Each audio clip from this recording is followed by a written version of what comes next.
parlais de l'amour, Yves, et de 1 Corinthiens 13, et de l'église, de la première église, de la première communauté. Et on voit bien dans le livre des Actes qu'est-ce qu'il nous dit, qu'ils étaient réunis d'une même âme, d'un même cœur. Oui. Ils étaient dans l'unité. Et alors, je vais revenir avec l'unité, le chiffre 13. Echad, c'est 13. Oui. C'est aussi le chiffre de l'amour. 13, Ahava. Mais c'est aussi, tu parlais de l'échelle de Jacob. Oui. Échelle, Soulam, c'est 13. C'est de cette échelle Alléluia. De l'amour de Dieu. et l'amour. Et qu'est-ce que c'est l'échelle de Jacob? C'est le chemin entre le ciel et la terre. Le chemin entre le ciel et la terre, qu'est-ce que c'est? C'est l'unité, l'amour. Alléluia. Et pourquoi étaient-ils dans cette dimension, l'Église primitive? Parce qu'ils étaient vraiment dans cette dimension d'amour et d'unité. Et qu'est-ce qui les soudait? Évidemment, Yeshua, mais ils vivaient aussi des difficultés, pour ne pas dire des persécutions. Rappelons-nous qu'à la même époque, ils étaient sous occupation romaine, mais il y avait aussi des gens, et notamment un dénommé Saul de Tarse, qui les persécutaient, qui les poursuivaient jusque dans les maisons pour les faire emprisonner. Et ça me fait penser au peuple d'Israël. Qu'est-ce qu'ils sont en train de vivre? Qu'est-ce qu'ils ont déjà vécu et qu'est-ce qu'ils vivent encore? Il n'y a pas de mots. Il n'y a pas de mots. Mais au travers de ces persécutions, vous le savez peut-être, 73% des jeunes Israéliens sont revenus à la Torah depuis le 7 octobre. Et tu parlais de I-24 News, enfin, la chaîne israélienne, I-24. On entend des témoignages qu'évidemment on ne nous donnera pas sur les chaînes françaises, mais beaucoup d'entre eux et des otages qui reviennent parlent de la Torah. Il y a notamment et de leur foi. Il y a notamment cette jeune soldate qui a été libérée un peu après, qui devait être libérée un samedi et qui finalement est sortie le jeudi, Agam Berger. Figurez-vous que Agam Berger, dès le début du fait qu'elle a été enlevée, hein, de la prise d'otage, elle a, alors qu'elle n'était pas du tout croyante, elle n'était pas du tout dans ce domaine hein, de la Torah, elle a commencé à faire Shabbat. Elle a fait Shabbat jusqu'à sa libération. Et quand des otages sont revenus avant elle, elles ont annoncé à sa maman qu'elle faisait Shabbat. Et sa maman s'est mise à faire Shabbat. Et il y a des nombreux témoignages comme ça qui parlent de la foi. Ils parlent de leur foi. Ils parlent de la lumière dans les ténèbres. Et il y a quelque chose de très fort dans ce qu'ils vivent. Ça nous fend le cœur, ça nous prend aux entrailles. Quel est le prix qu'ils payent pour garder cette terre d'Israël? Et pourquoi ils gardent cette terre d'Israël? Parce que c'est sur cette terre d'Israël et à Jérusalem que le Messie va revenir. Eux, ils considèrent qu'il va venir et nous qu'il va revenir, puisqu'il est déjà venu. Ils payent un prix fort pour garder cette terre pour l'accomplissement des promesses. Je vais vous parler de quelque chose parce que j'ai fait un parallèle et vous le savez, ce qui se passe sur la terre se passe aussi dans le céleste. Et il y a aussi une connotation. Vous avez certainement entendu parler du corridor de Netzarim.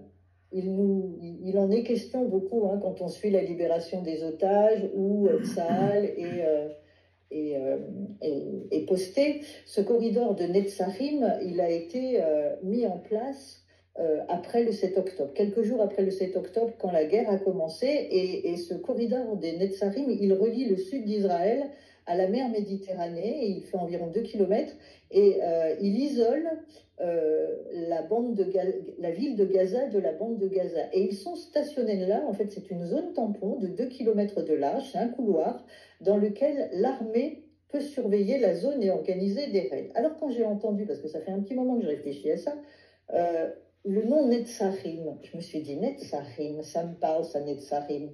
Netzarim, figurez-vous que ça vient de Nazareth. Nazret en hébreu. Et alors, je ne sais pas si c'est toujours le cas aujourd'hui, mais à l'époque, les chrétiens, on les appelait des Netzachim, parce qu'ils sont venus de Nazareth. Ce que j'en ai retenu sur le plan spirituel, c'est que ce corridor de Netzachim, c'est le corridor des chrétiens. Et là, je vous parle sur le plan spirituel. L'armée est postée dans ce couloir pour surveiller, pour veiller et pour organiser des raids. Et ça m'a parlé, nous, en tant que chrétiens qui aimons Israël, greffés à l'Olivier Franc, nous avons ce couloir des chrétiens. C'est pas anodin quand même qui s'appelle Netzarim. En fait, ça s'appelle Netzarim parce qu'il y avait dans ce couloir la colonie de Netzarim où il y avait environ 400 habitants et qui a été évacuée en 2005 quand Ariel Sharon a rendu Gaza aux Palestiniens. Et certainement, alors j'ai pas d'infos sur cette colonie, mais puisque c'était la colonie de Netzarim, ça devait être des Juifs messianiques, je pense, qui étaient dans cette colonie, puisqu'on l'appelle les Netzarim, c'est les chrétiens. Et sur le plan spirituel, nous sommes dans ce couloir entre l'ennemi et le peuple d'Israël pour surveiller. Nous sommes appelés à être sur la muraille pour voir les plans de l'ennemi, pour surveiller, mais aussi ils organisent et ils ont organisé des raids à partir de cette colonie de Netzarim, de ce corridor de Netzarim. Mais c'est aussi que par là que passe la libération des otages. Et moi, vraiment, ça me parle du rôle que nous devons avoir, nous, chrétiens. Nous sommes dans ce corridor de Netzarim pour veiller, pour attaquer l'ennemi, pour protéger ce peuple d'Israël. On est un poste, zone tampon entre l'ennemi et le peuple d'Israël. Et j'ai lu, c'est Christine, tu as lu Sophonie tout à l'heure. Et justement, je lisais Sophonie moi aussi. Vous avez peut-être été surpris, parce que vraiment, on vit des temps particuliers et où on voit les prophéties en train de s'accomplir ou qui vont s'accomplir. Vous avez peut-être été surpris, estomaqué, je ne sais pas, en tout cas les médias, tous les médias du monde, et tous les journalistes en France en tout cas, ont été estomaqués par la proposition de Donald Trump de faire de la bande de Gaza un oasis, quelque chose de beau, reconstruit. Je vais vous lire. Alors, chacun pense ce qu'il veut de cette proposition surprenante. Mais je vais vous lire ce que dit le prophète Sophonie. Parce qu'il faut savoir quand même que Gaza est un des seuls territoires que Josué n'a pas pu conquérir, alors qu'il faisait partie des territoires à conquérir que l'Éternel donnait au peuple d'Israël. Et Gaza, Josué n'a pas pu conquérir Gaza. Alors, Sophonie, chapitre 2, verset 4, dans les Bibles juives. Mais je pense que je ne l'ai pas lu dans la version seconde, mais voilà. Qu'est-ce que dit le prophète Sophonie? Chapitre 2, verset 4. Vous l'avez? Oui. Alors, il dit, car Gaza sera abandonnée. Ashkelon sera délaissé, on évacuera Ashdod à midi et Ekron sera déraciné. Malheur aux habitants du littoral, la nation du Kériti. La parole d'Adonai est contre toi, Kénan, pays des Pélitchim. Je te détruirai, il ne restera personne. Et écoutez la suite. Le littoral sera changé en pâturage, en prairie pour les bergers, en enclos pour les brebis. Et le littoral appartiendra au reste de la maison de Yehuda. Ils y feront paître leurs troupeaux et ils s'étendront le soir dans les maisons d'Ashkelon, car Adonai, leur Dieu, se souviendra d'eux et restaurera leur destinée. Wow. En le lisant, ça me... Ouais, c'est clair. Moi, j'ai à la fin, leur Dieu interviendra pour eux et il ramènera leurs déportés. Aussi. Et moi, j'ai ramènera leurs captifs. Amen, amen, amen. Oui, moi aussi, Qu'est-ce je que- ramènerai les captifs. Dans la Bible Chouraki, il fera retourner leur retour. Aussi. Moi, je vous invite vraiment à le relire à la lumière de Ouais. ce que dit le peuple d'Israël en ce moment, à la lumière des déclarations de Donald Trump, qui, pour le monde entier, estomac, on le prend un peu pour un fou, un charlot, un enfant gâté. Moi, quand je lis cette prophétie de Sophonie, je me dis qu'on est dans ces temps-là. Ah oui. Combien de temps ça prendra, Ouais. on n'en sait rien. C'est pas la question. Mhm. La question, c'est que il y a des promesses sur Gaza. Je sais pas, Yves, si tu pourras laisser ça à l'enregistrement, Ah, c'est- mais On va pas c'est se clair, gêner, net hein. et précis. Ouais. Gaza faisait partie d'un territoire à conquérir que Josué n'a pas conquis, mais qui sera conquis pour le retour du Messie. Alléluia. Et cette bande de Gaza a été détruite par la guerre. Oui. Elle est appelée à être... De toute façon, il va falloir la reconstruire, Oui. quelle que soit la manière. Voilà. Mais Sophonie, le prophète Sophonie est très clair. Le littoral sera changé en pâturage, en prairie pour les bergers, en enclos pour les brebis, et le littoral appartiendra au reste de la maison de Yehuda. C'est clair. Ils y feront paître leurs troupeaux, et ils s'étendront le soir dans les maisons d'Ashkelon, car Adonai, leur Dieu, se souviendra d'eux et restaurera leur destinée. Moi, Ouais. je suis bouleversée quand j'ai lu ça, et même en le lisant, quand je vous le lisais là, j'étais Oui. une chaleur qui me traversait le corps, parce que la prophétie est en marche, et parce qu'il faut vraiment demander au Seigneur, en tout cas moi c'est ma prière pour moi, mais c'est ma prière pour vous, que nous soyons vraiment attentifs à toutes les déclarations qui sont faites, et ne pas nous conformer à ce que nous disent les médias, mais vraiment rester éclairés sur ce qu'il se passe en ce moment, sur toutes les déclarations qui sont faites de part et d'autre. C'est très important. Et le couloir, le corridor de Netzarim, pour revenir au corridor de Netzarim, vraiment, c'est notre rôle à nous, chrétiens, messianiques, qui aimons le peuple juif et qui sommes greffés à l'olivier, cultivé au bel olivier.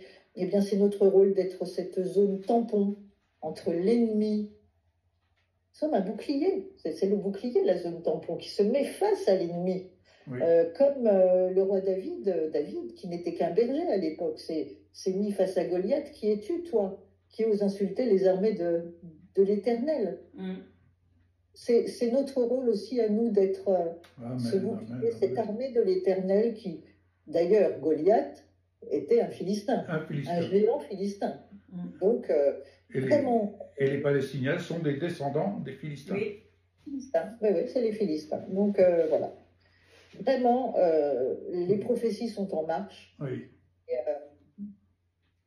Et revenons au chiffre 13 Ouais. et à cette échelle qui est le chemin entre le ciel et la terre. Le chemin entre le ciel et la terre, c'est l'amour, c'est l'unité, c'est le don.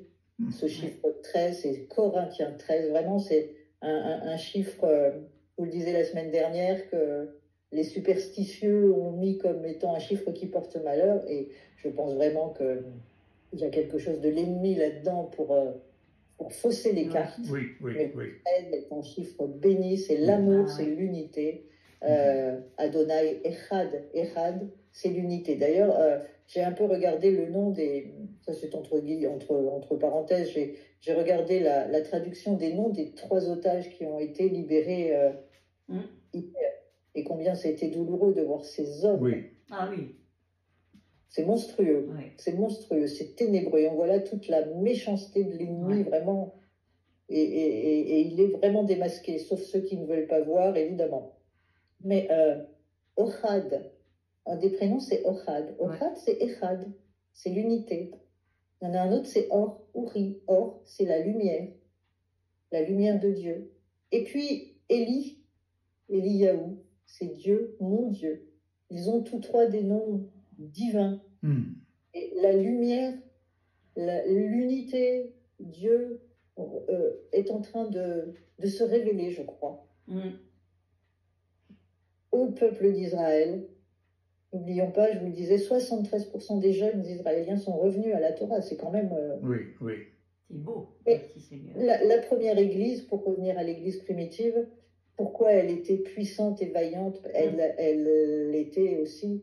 Elle resserrait les liens entre elles, chaque membre. Pourquoi? Parce qu'il y avait aussi les persécutions derrière. Hein, et les persécutions, c'est ce qui permet aussi de faire corps, de s'unir, de s'élever, de s'opposer. Et nous sommes appelés à nous dresser vraiment. Nous avons l'autorité. Tu parlais des oisillons qui attendent la béquille. Alors, au début, quand tu es un petit oisillon, mais après, tu dois être l'aigle. Oui. Exactement. Qui manifeste la puissance, l'autorité qui nous a été donnée. Voilà, soyez bénis, c'est vraiment ce que je voulais vous partager ce matin. Et vraiment, soyez bénis au travers de ces paroles. Et que chacun, vraiment, nous soyons en feu. Et que ce feu soit vraiment ranimé. Et que le feu de l'Éternel soit vraiment puissant et brûlant et en chacun d'entre nous. Voilà. Amen. Et moi, j'avais cette pensée, en parlant de Élie, là, cet homme, que son épouse et ses 2 filles sont décédées. J'ai dit à Yves, il est d'une maigreur, hein, ça m'a fait pleurer de le voir comme ça, même les autres. Hein.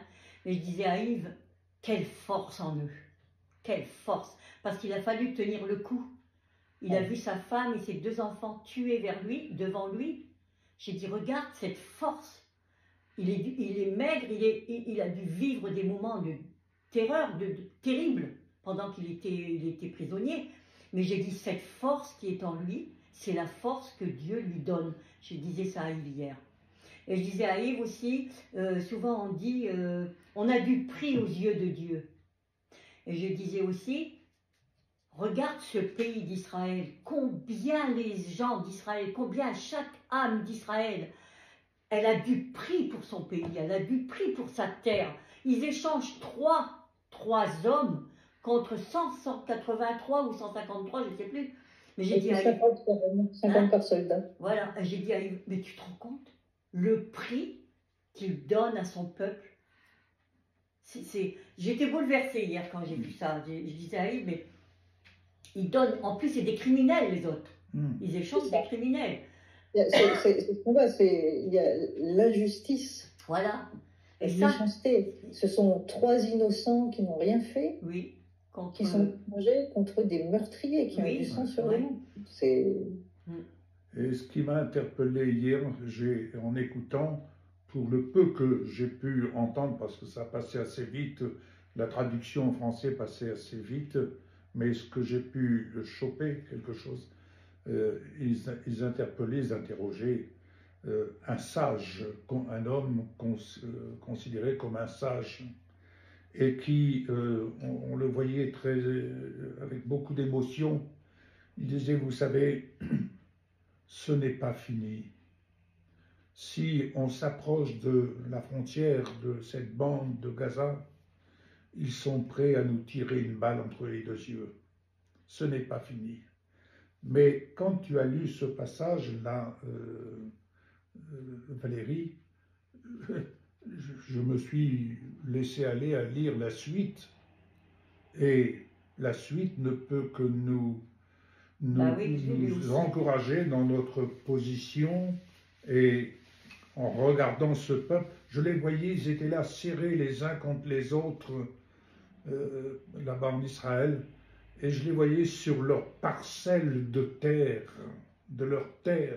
serrés les uns contre les autres. Et ils se défendaient. Ils se défendent à juste raison. Et nous ne pouvons que dire, nous sommes là, vous avez notre soutien. Oui, sur la muraille.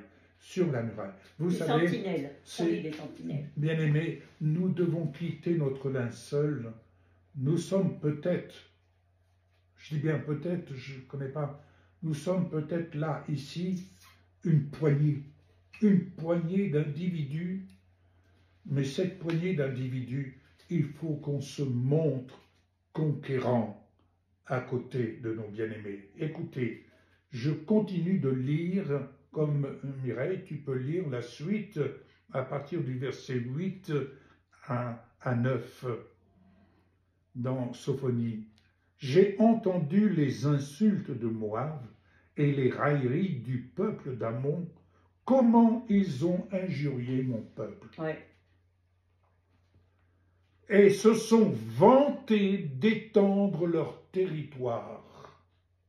C'est bien ce que nous entendons. Il s'est élevé avec arrogance contre ses frontières. C'est pourquoi, par ma vie, c'est Adonai qui parle, par ma vie, par la puissance de sa vie, Adonai Tsevaot, Dieu d'Israël, Moab deviendra comme Sodome, et le peuple d'Ammon comme Amora. Gomorrhe, c'est Sodome et Gomorrhe. Un pays recouvert de ronces et de pluie salée, abandonné à jamais. Le reste de mon peuple les pillera, les survivants de ma nation hériteront d'eux. Je m'arrête là, on pourrait continuer. Voilà la destinée, ce qu'ils ignorent, mais ce que nous ne devons pas ignorer. En ce jour, je pense que ça, nous pouvons le noter, Seigneur, c'est là ton plan. Et ce plan, nous devons remercier Dieu de ce qu'il nous parle. Vous savez, oh Seigneur, parle-nous. Vous pouvez être assuré et être heureux en ce jour d'avoir entendu, et j'espère que c'est le cas pour chacun d'entre vous, d'avoir entendu Dieu, notre Père, nous parler, nous dire ce qui l'en est, mais ce qui va suivre. Ouais. Ce qui va suivre. Alléluia. Merci Seigneur. Amen. Alléluia. Amen.